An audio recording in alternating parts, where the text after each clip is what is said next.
লক্ষ্মী পুজোর বাসী খিচুড়ি পক্ষে অসুস্থ প্রায় 29 জন। ঘটনা খণ্ডঘোষ গ্রামের তপশিলি পাড়ার। অসুস্থ অবস্থায় ইতিমধ্যেই 13 জনকে নিয়ে চিকিৎসা কেন্দ্রে ভর্তি করা হয়েছে। খাদ্যে বিষক্রিয়ার ফলে এই ধরনের সমস্যা তৈরি হয়েছে বলে স্থানীয় মানুষজন প্রাথমিকভাবে মনে করছেন। কি জন্য হয়েছে কিছু জানতে পেরেছো? খিচুড়ি খেয়েই হয়েছে। কি উপলক্ষে খিচুড়ি হয়েছিল? লক্ষ্মী পুজো। বাসি খেয়েছিল নাকি? হ্যাঁ, বাসি খেয়েছি। রাত্রে হয়েছে, তারপরের দিন খেয়ে হয়েছে। তোমাদের গোটা পাড়ায়? হ্যাঁ, গোটা পাড়ায়। কতজনে হয়েছে জানো? 29 জন। হাসপাতালে কি জন্য এসেছো? পায়খানা হওয়ার জন্য। মায়ের বা গ্রাম পাড়ার আছে। পাড়া সবারই হচ্ছে? কি জন্য হচ্ছে? এটা খাওয়ার ফুড পয়জনের জন্য। খিচুড়ি বাসি খেয়েছিল নাকি? কি উপলক্ষে খিচুড়িটা করা হয়েছিল? লক্ষ্মী পুজো উপলক্ষে। গোটা পাড়া অসুস্থ? লক্ষ্মী পুজো উপলক্ষে খিচুড়ি হয়েছিল, বাসি খিচুড়ি।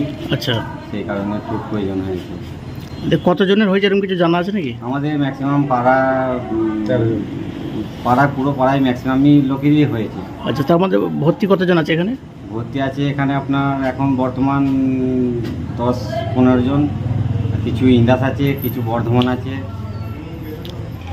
তোমার কি ভর্তি আছে হাসপাতালে? আমার বউ। তোমার বউ কি হয়েছে? পায়খানা বমি। ইতিমধ্যে একটি মেডিকেল টিম পৌঁছেছে ঘটনাস্থলে। সমস্ত বাড়ি বাড়ি ঘুরে তাদের শারীরিক অবস্থা কি সেই সম্পর্কে পর্যবেক্ষণ করা হচ্ছে।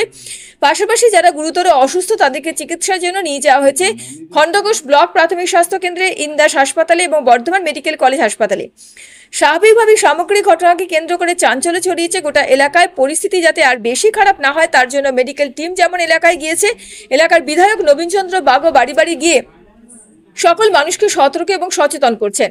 পরিশুদ্ধ পানীয় জলের পরিষেবা পৌঁছে দেওয়ার জন্য প্রয়োজনীয় পদক্ষেপ গ্রহণ করা হয়েছে। কি থেকে এমন ঘটনা তা খতিয়ে দেখা হচ্ছে।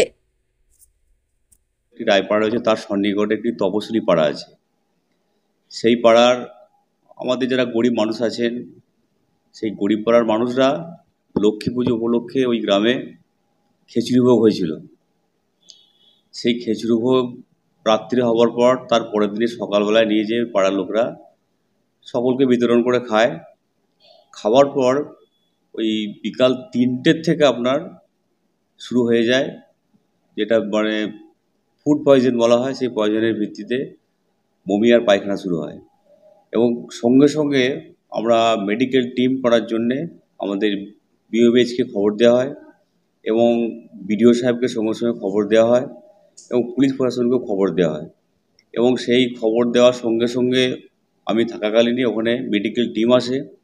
মেডিকেল টিম এসে ওখানের প্রতিটি বাড়িতে মেডিকেল টিম বাড়ি বাড়ি যেয়ে তাদেরকে দেখভাল করেন এবং সেখানে ব্লিচিং পাউডার ছড়ানো হয় এবং জলে যে ক্লোরিন ছড়িয়ে জলটাকে শুদ্ধ করা হয়, পরিশুদ্ধ করা হয়।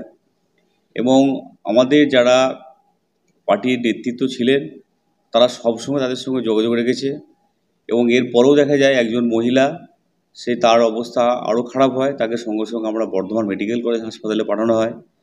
এবং ওইখানে থাকাকালীনই যখন ডাক্তারবাবুদের টিম গেছে সেই সময় দেখা যায় 10 জন খুবই গুরুতর অসুস্থ হয়েছে। আমরা সেই সঙ্গে সঙ্গে সেই 10 জনকে গাড়ি করে আমরা সঙ্গে সঙ্গে একদম হাসপাতালেরই গাড়ি, সেই গাড়ি করে আমাদের খণ্ডঘোষ বিপিএইচসিতে ভর্তি করা হয়।